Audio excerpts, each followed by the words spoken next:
সংস্কার আন্দোলনের ৬ সমন্বয়ককে গোয়েন্দা পুলিশের কার্যালয়ে খাইয়ে সেই ছবি প্রকাশ করা জাতিসংঘে মশকরা বলে মন্তব্য করেছেন হাইকোর্ট। উচ্চ আদালত বলেছেন, ডিবি অফিসে যাকে তাকে ধরে নিয়ে যাবেন, তারপর খাবার টেবিলে বসাবেন, এভাবে জাতিসংঘে মশকরা করবেন না। রাষ্ট্রপক্ষকে উদ্দেশ্য করে বিচারপতি মোস্তফা জামান ইসলাম ও বিচারপতি এস.এম. মাসুদ হোসেন দোলনের হাইকোর্ট বেঞ্চ সোমবার এই মন্তব্য করেন।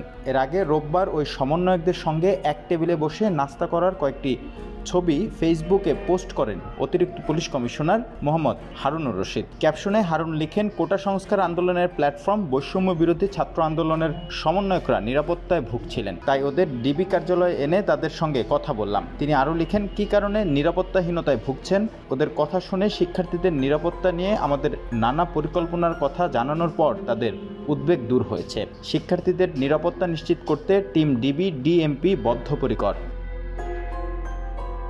উল্লেখ্য, গত শুক্রবার নিরাপত্তার কথা বলে আন্দোলনের ৩ সমন্বয়ক নাহিদ ইসলাম, আসিফ মাহমুদ ও আবু বাকের মজুমদারকে হাসপাতাল থেকে মিন্টু রোডের ডিবি কার্যালয়ে নেওয়া হয়। পরে শনিবার সার্জিস, হাসানাত আবদুল্লাহ ও নুসরাত তাবাসসুমাকেও ডিবি হেফাজতে নেওয়া হয়।